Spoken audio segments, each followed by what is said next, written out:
is going on? Welcome. There's no chill promos. How y'all doing? 4 o'clock in for another shift at WWE's Unreal. Just gotta do a quick shout out to all subscribers to the channel and to the followers. Hope you guys are well. It's been a while, you know what I mean? 462 here on the channel. Thank you. Thank you to all the new subs. That Rikishi videos doing numbers. I appreciate it. It's crazy. Thank you, Rikishi. That's all I gotta say. Thank you, Rikishi. All right, 138 on Rumble. So I appreciate people like, comment, support channels. Thank you. All right, but enough of that. I've been gone for a little bit, been busy, but I'm back. I'm gonna dropping shit starting today, over the weekend. I think is there a pay-per-view this weekend? I think Forbidden Doors. So next weekend, I hope it's next weekend. I feel like there's some fucking pay-per-view this weekend. There's always some fucking bullshit, but I don't know, who cares? I digress. It's time for round number 2 of WWE's Unreal. So we start off with mid-card Jey Uso getting pressed by security. I don't know why, but this shit was hilarious. He was like, oh, I can't let you go now. I'm looking for either Mark Henry or Tully Blanchard. And Jay was like, I'm one of the talents. I'm like, now, obviously, you ain't talented enough to make the list, my guy. That's hilarious. But obviously, like that shit can't be real. Has to be just part of the show. I refuse to believe that Jey Uso at that time was getting pushed ain't on the list of people to let in the fucking parking lot or whatever. You know what I mean? Like, come on now. I guess on this episode, they're going to be focusing in on the Royal Rumble leading up to WrestleMania aspect, right? And you got this schmuck. So I know, I went in there, I won the Royal Rumble, and I went on to main event WrestleMania again, and I won. We did it. It's like, man, like this smug son of a bitch, man. Yeah, you fucking did it. You politicked your way to that spot. Congratulations. Yeah, your Cody Crybabies threatened Rock's daughter in the process. Never apologized. Never checked your fans for it. But yeah, congratulations, man. Good for you. This episode's gonna piss me off again. Took the opportunity. We seized the moment. It felt right in all our hearts, and we capitalized on it. It's like, yeah, we fucking know. Trips. Fucking triple mark. It felt right to you, huh? Not Roman versus Rock, huh? No, story that started back in 2015. Was it? Is that the year Roman won the Royal Rumble and got his cousin booed?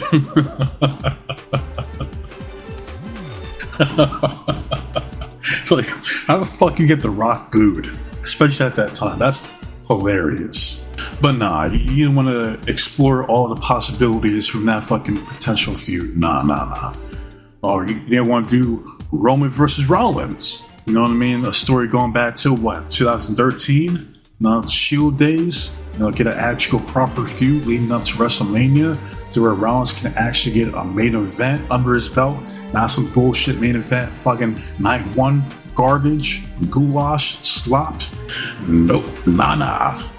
He has to forever be a B+ player. Like, how much better would it have been? Like, say for instance, right, Cody shows he beats Cena at SummerSlam, which is so stupid. Like, if that was the direction you were going to go in the first place, then Cody should just retain at WrestleMania 41. But I digress, right? Cody shows goes over, right? And then you hear that, cashes in the Money in the Bank briefcase to Cody Benchodes, cashing in his receipt because people clearly forgotten this motherfucker is 0-3 to Cody Chodes. All right, had to put this dude over consecutively 3 times, gave him the whole Batista treatment. People forgot about that shit. It was like, oh, well, he's feuding with Pepsi Phil. I'm like, and so he just forgot about Cody too in the process? Like, he can't have more than one nemesis, arch rival in this fucking company? It's so stupid. I hate this company.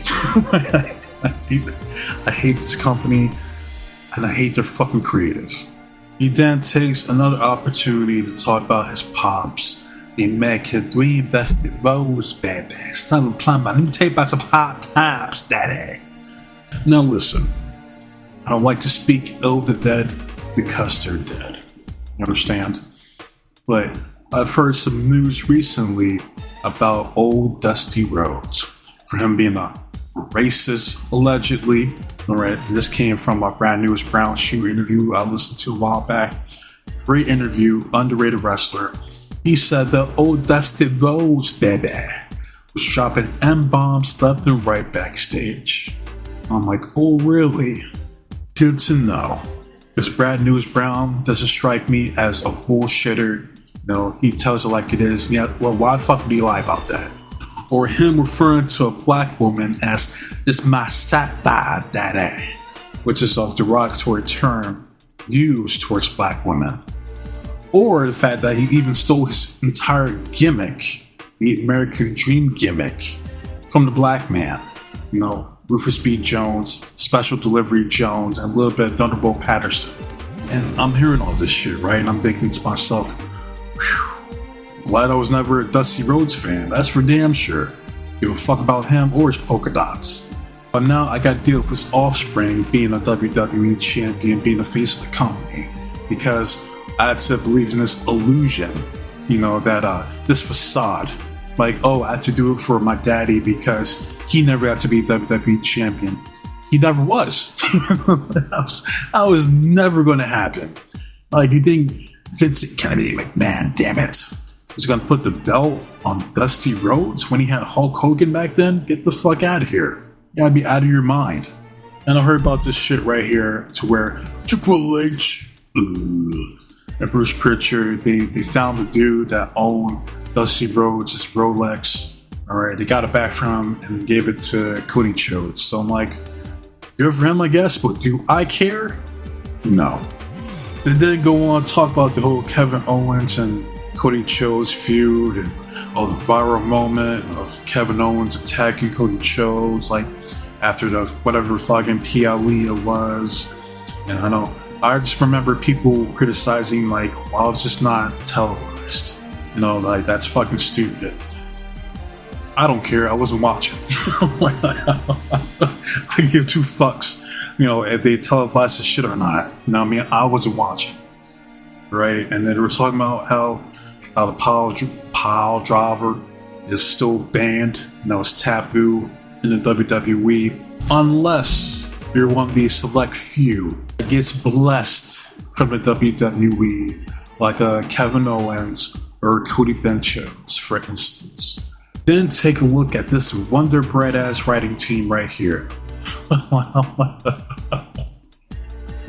Look at this shit right here. And you got Ryan Ward. I keep hearing his name a bunch of times. Apparently he's one of the only good things here on the creative team currently.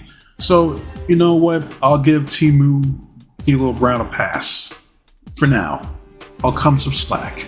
I'll fire everybody else. All y'all can get the fuck up out of here. Kick rocks. Right? Give him a chance to see if he can flourish without the incompetence of his cohorts. And I heard about this shit right here, because mind you, I was not watching any of this shit. I did not. I checked the fuck out completely. But I heard they temporarily brought back the Winged Eagle belt, that beautiful, gorgeous fucking belt, and wasted it on this fucking mid-carder. It's like, what a damn shame. When it, like, the belt that guys like, the best there is, the best there was, the best there ever will be. Bret Hart, the Heartbreak Kid, Shawn Michaels, Stone Cold Steve Austin. All these men once held this belt. Now I had to associate this fucking belt with Cody Rhodes. It sickens me. It truly does. Right, and then you talk about the whole package pile driver that Kevin Owens did to Cody Ben shows at, what was it, Saturday Night's Main Event or some shit. People losing their shit, and it was a cool moment. You know, in my opinion, Kevin Owens should have been doing the fucking package pile driver. Imagine if he did that shit to John Cena when he first came through. What was it, like 2016, where the fuck? They don't want to go on and on about the dangers doing pile driver, yet the package pile driver is one of the safest moves you can fucking do. And I haven't heard anybody getting hurt from Kevin Owens doing it. I'm just saying, but it is what it is. And also, Kevin Owens should have won that fucking belt off of Cody Rhodes. I'm like, these guys were feuding for an eternity, and Kevin Owens lost each and every time. So it's like, well, what the fuck was the point? What was the point? Like, you could have reward Kevin Owens for being a good soldier in his fucking company for all these years. Like, when's the last time he had a fucking belt? When's the last time he was world champion? I'm just saying, like, you could have made him, a transitional champion. He drops back to Cody Rhodes for all I care. Like, Kevin Owens should have won that fucking belt. Mind you, like, I don't even like Kevin Owens like that, like at all. You know what I mean? But like, even I can recognize, like, yo, he should have won that fucking belt. You know what I mean? Like, what are y'all doing? Right? You know, and then they're gonna break more kayfabe. You know, we got Triple H pretending like he's pissed off. Like, what are you doing? You almost broke his damn neck out there. What the hell is your problem? Get to the back. Kevin, I'm so sorry. Like, just like, yo, who thought this shit was a good idea? What a way to kill your own product. But I digress. We then move on to the Jey Uso portion of this episode, the mid-card, Mr. Jules Uso. I'm sorry, calling him Jules. Yeah, Big Jim, Big Jules. Yeah, of course, Jules Uso is a stupid fucking name, so I'm glad they changed it to Jey Uso. Much easier, alright? And then they show up the whole Samoan dynasty. You know, they said big ups to Rikishi, alright? Mind you, alright? And also, I was watching real quick the Zilla File 2 Chris Van Vliet interview, and he was talking about this shit. Well, Chris brought it up. He was like, yeah, they had this whole, Samoan dynasty, bloodline shit. And Zilla was like, was my name on it? Answer your question, Zilla? No. Your name is not on it. Alright? Like, and mind you, like, they don't have, because Roman has kids, Jacob has kids, Jimmy has kids, Jay has kids, Solo has kids. So this little picture right here is going to grow exponentially in the next, 10 years. like, just imagine how many names are going to be on that bitch. Huh? Damn. So any of y'all out there that has that Samoan fatigue, hey, my heart goes out to you. They're then talking about plans for this year's WrestleMania. I think it's obvious. We're going to do Cena versus Cody and Punk versus Gunther. And why is it? I think there's another writer that's trying to advocate for Jey Uso. I think, what was it, Ed? Or it might have been one of those motherfuckers who are like, what about Jay? I mean, he's over as fuck. And then you got fucking Michael Hayes being the voice of reason. You know it's bad if Michael piece of shit Hayes is the voice of reason. Like, hey, he's got the momentum behind him. He's like, yeah, I gotta do something with Jey Uso. That's crazy to witness. How fucking stubborn. You're seeing it in real time, how fucking stubborn they are. You got fucking Michael piece of shit Hayes and the fake Joe Budden over there trying to advocate for fucking Jey Uso. Why? They shouldn't have to. It should have been man, the momentum Jey Uso has, he has to be involved in the main event somehow at WrestleMania. He deserves it. And then you have this big nose fuck goes to Jey Uso, right? And he's like, I just want to let you know, Jay, I plan on pulling the rocket on you. Gonna strap that bitch on you. Alright, but I need to know that it's not gonna crash. Alright? I like you. I do. Well, that's gotta be safe. We gotta make sure, alright? But I do want to put the rocket on your back. It's like, why the fuck didn't you have this conversation with Cody Chodes? Huh? You know, questioning if the rocket was going to crash or not. Because he made it damn well known that he will do whatever it takes to make sure that rocket takes off. Right? By any means necessary. But when it comes to Jey Uso, I don't know.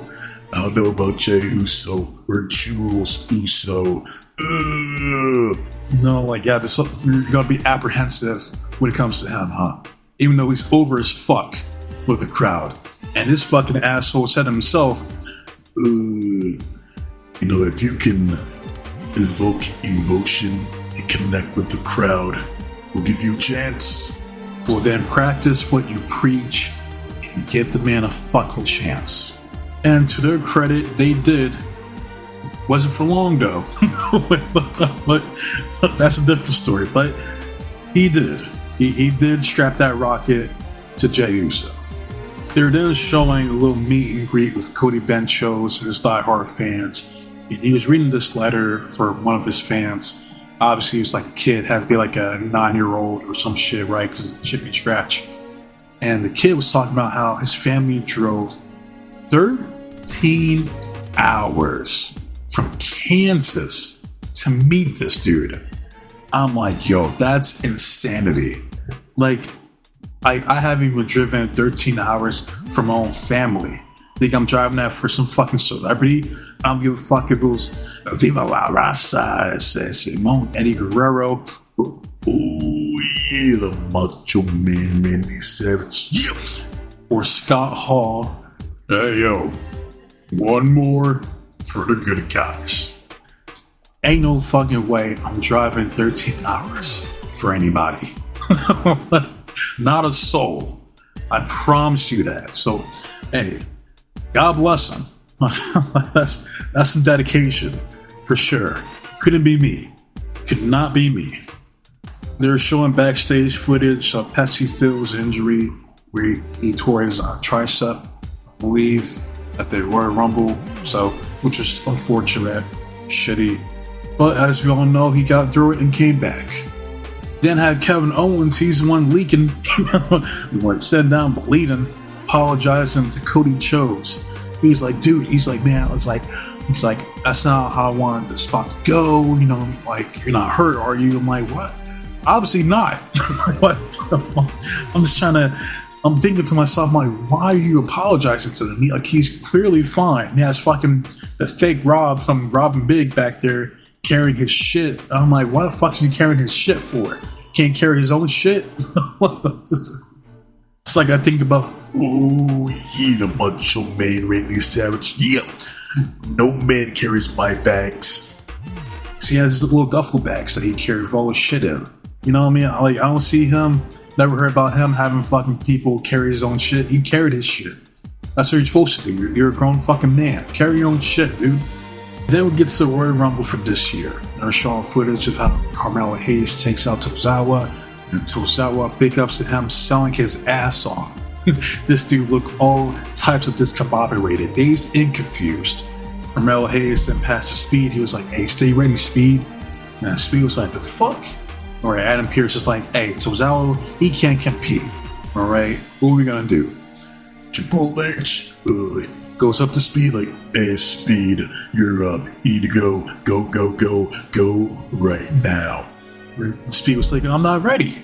So he goes out there, Speed does his thing. He gets a shit speared out of him from a ground breaker, right? One of the most like viral moments of this year. Speed took that spear like a champ, for sure. So big ups to Speed. All right, and you would think, you know, hey, maybe you should make LeBron Breaker like the face of the company, but what the fuck do I know? No, okay. You're gonna continue with Cody Chodes? I got you. All right, and we have Jey Uso obviously wins the Royal Rumble for this year. He goes back to gorilla position, and then you have Triple H. See, I believed in you the entire time. He's whispering in this dude's ear, like, why are you whispering? What is with this dude, man?